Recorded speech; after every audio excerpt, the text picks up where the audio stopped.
తెలుసు కదా మూవీ చూసి వచ్చి తెలుసు కదా నిజంగా చెప్తున్నాను. ఇలాంటి ట్రైలర్ చూసి ఇలాంటి సినిమాకి ఎప్పుడు రాకూడదని తెలిసిందనమాట. నా వరకు చూసుకుంటే ఒక యావరేజ్ అని ఎందుకు అన్నానంటే మెయిన్ నాకు ప్లస్ అనిపించింది ఫస్ట్ అందరికన్నా బెస్ట్ తమనన్న బ్యాక్గ్రౌండ్ బాగా ఇచ్చాడు. అంటే అక్కడ సీన్ అంత కంటెంట్ లేకపోయినా తను ఇచ్చిన బ్యాక్గ్రౌండ్తో కొంచెం ఎంజాయ్ చేస్తాం. ఇంకా స్టోరీ స్క్రీన్ ప్లే కోసం డైరెక్షన్ కోసం మాట్లాడుకుంటే డైరెక్షన్ కొంతవరకు బాగానే చేసింది అనిపించింది ఆవిడ. బట్ నిరంజన్ గారు ఏదైతే పాయింట్ రాసుకుందో ఆ పాయింట్ ఎడ్యుకేషన్ అనేది సరిగ్గా లేదు.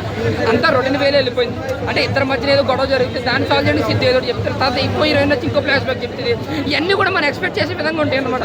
ఏం జరుగుతుంది ఏంటని మనం చెప్పేసుకోవచ్చు. నేను ఎప్పుడు కూడా స్టోరీ స్క్రీన్ ప్లే అన్ని లీక్ చేయను. బట్ సినిమా ఎలా ఉందో ముక్కలా చెప్పేస్తాను అంతే. సిద్ధు కోసం లేదు సిద్ధు సినిమా చూడడం కోసం ఒకసారి అయితే హ్యాపీగా చూడొచ్చన్నా. కానీ బాగుంటుంది అన్న ఓప్ అయితే వద్దు. కొంతవరకు ఏ ఎక్స్పెక్టేషన్ లేకపోతే ఓకే బాగానే ఉంది ఇంకా వచ్చాం కదా అన్నట్టుగా అనిపిస్తుంది. ఒక యావరేజ్ మూవీ. ఇంకా first half second half interval ఏం కదన్న. ఫస్ట్ నుంచి లాస్ట్ వరకు ఓకే వెళ్ళిపోతుంది. బట్ ఫస్ట్ హాఫ్ కొంచెం ఇంట్రెస్ట్గా ఉంటుంది. ఏం జరుగుతుంది సరే వస్తే ఎలా ఉంటుంది అన్న ఇంట్రెస్ట్ అయితే కనిపిస్తుంది. But interval scene pre interval scene బాగానే ఉంటుంది అనమాట. బట్ క్లైమాక్స్ మరి పేలుగా తేలిపోయింది. క్లైమాక్స్ కూడా పెద్దగా ఏం లేదు. సెకండ్ హాఫ్ కూడా కొంచెం లాగా నా వరకు డైరెక్షన్ బాగుంది. సిద్ధు అన్న ఇలాంటి సినిమాలు ఇంకొకసారి తెలుసు కదా రాకూడదు తెలుస్తుంది అంటే. ఎందుకంటే నిజంగా చెప్తున్నాను చిన్న అట్లా కాన్ఫిడెన్స్ మైండ్లో ఉంటుంది అన్న. బట్ సినిమాలు మాత్రం ఇలా దెబ్బ అవుతుంది ఉంటుంది. జాక్ ఎలాగ హైలైట్స్ ఉంది ఇది కూడా అంతే.